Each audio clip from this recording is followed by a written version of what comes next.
ప్రపంచమనే మహాసముద్రంలో ఎన్నో మిస్టరీలు ఉన్నాయి. వాటిని ఛేదించాలని శాస్త్రవేత్తలు ఎంత ప్రయత్నించినా అవి సాధ్యం కావటం లేదు. అవి మిస్టరీలా లేక అతీంద్రియ శక్తులా అనేది ఎవరికీ అంతుపట్టని విషయం. అయితే ఇండియాలో కూడా ఇలాంటి మిస్టరీలు ఎన్నో ఉన్నాయి. అవి ఇప్పటికీ శాస్త్రవేత్తలకు చిక్కక, పరిశోధనల్లో తేలక అలాగే మిగిలి ఉన్నాయి. అవేంటో తెలుసుకోవాలనుకుంటున్నారా?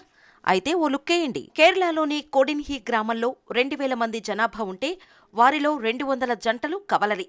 శాస్త్రవేత్తలు దీనిపై సెర్చ్ చేసి అలా ఎక్కువ మంది కవలలు అక్కడ ఎందుకు పుడుతున్నారో తెలుసుకోలేక తలలు పట్టుకుంటున్నారు. 2012 డిసెంబర్ 18వ తేదీన ఆకాశం నుండి ఓ పెద్ద భూమ్ జోధ్పూర్ మీద పడింది. ఆ శబ్దం వినటానికే చాలా భయంకరంగా ఉంది. అయితే అన్ని ప్రాంతాల్లో అలాంటివి వినపడుతుంటాయని కొందరు పుకార్లు లేవతీసినా అసలు ఆ భూమి ఏమిటనేది ఇప్పటికీ శాస్త్రవేత్తలకు అంతుపట్టడం లేదు. 9 మంది మనుషులు సమాజంలో చాలా సీక్రెట్గా నివసిస్తున్నారట. వారి గురించి ఎవరికీ తెలియదట. వీరంతా గ్రహాంతరవాసులతో సంబంధాలు కలిగి ఉన్నారని, వారితో కమ్యూనికేట్ అవుతున్నారని అశోక చక్రవర్తి వీరిని నియమించారని ఓ గాథ ఉంది. మరి ఈ మిస్టరీ కూడా అలాగే ఉంది. తాజ్మహల్ అంటే అది లవర్స్కు సంకేతమని, తన ప్రియురాలు స్మారకార్థం షాజహాన్ దాన్ని కట్టారని చెబుతారు. అయితే తాజ్మహల్ ఇంతకు ముందు శివాలయం అనే విషయం ఎవరైనా నమ్మగలరా? అది తేజోమహల్ అంటే నిజమని నమ్ముతారా? ప్రొఫెసర్ పిఎన్ఓకే దీన్ని ఆధారాలతో సహా చూపిస్తున్నారు. మొఘల్ చక్రవర్తి కాలంలో అది అలా లవర్స్కు సంకేతంగా మారిందని, ముందు అది శివాలయమని చెబుతారు. రాజస్థాన్లోని కుల్దారా గ్రామాన్ని పరిశీలిస్తే ఎన్నో అంతుచిక్కని అంశాలు కనిపిస్తాయి. అక్కడ రాత్రికి రాత్రి జనాభా మొత్తం తుడిచిపెట్టుకుపోయారట. మరి అలా ఎందుకు జరుగుతుందో శాస్త్రవేత్తలకే అర్థం కావటం లేదు. ఇప్పటికీ ఆ గ్రామం అష్టకష్టాలను ఎదుర్కొంటోంది. ఇండియా చైనా బోర్డర్లో ఎప్పుడూ ఇలా ఏవో తెలియని వస్తువులు గాల్లో ఎగురుతూ ఉంటాయని సైనికులు చెబుతుంటారు. పళ్ళెం ఆకారంలో అవి రాత్రిళ్ళు ఎగురుతూ ఉంటాయట.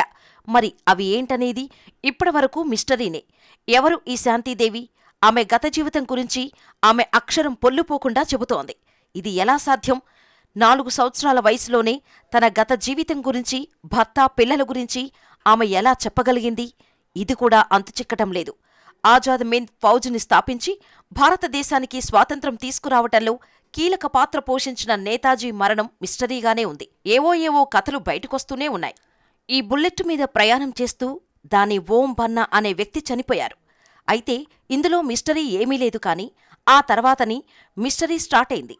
దీన్ని పోలీస్ స్టేషన్కు తీసుకువెళ్తే ఆ మరుసటి రోజు ఆ బండి యాక్సిడెంట్ అయిన ప్లేస్లో ఉంది. రోజూ దీన్ని పోలీస్ స్టేషన్కు తీసుకుపోవటం, అది మళ్లీ అదే ప్లేస్కు రావటం ఎలా అనేది ఇప్పటికీ అంతుచిక్కటం లేదు. బొంబాయి, కలకత్తా వీధుల్లో ఇప్పటికీ ఓ మిస్టరీ వెంటాడుతూనే ఉంది. దీనికి వారు స్టోన్ మ్యాన్ అనే టైటిల్ కూడా పెట్టారు.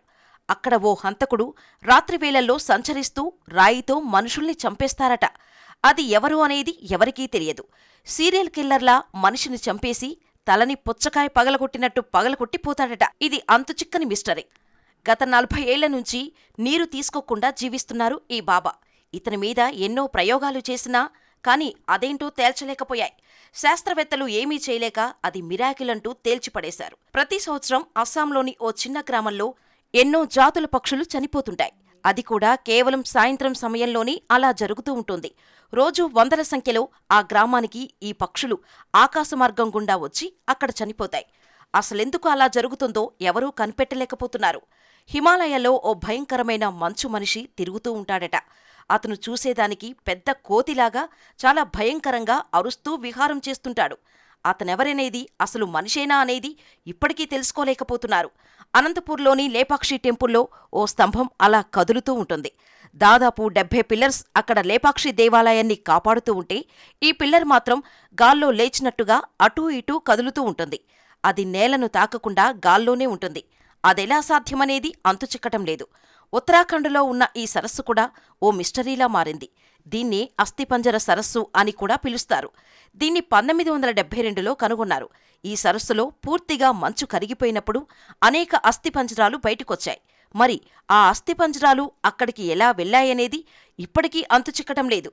కొంతమంది మాత్రం అవి జపాన్ సైనికుల అస్థిపంజరాలు అని చెబుతారు. యుద్ధం జరిగిన సమయంలో హఠాత్తుగా వడగళ్లవాన వచ్చి వారందరినీ తుడిచిపెట్టేసిందని చెబుతారు. అది నిజమా కాదా అనేది ఇప్పటికీ తేల్చలేకపోతున్నారు.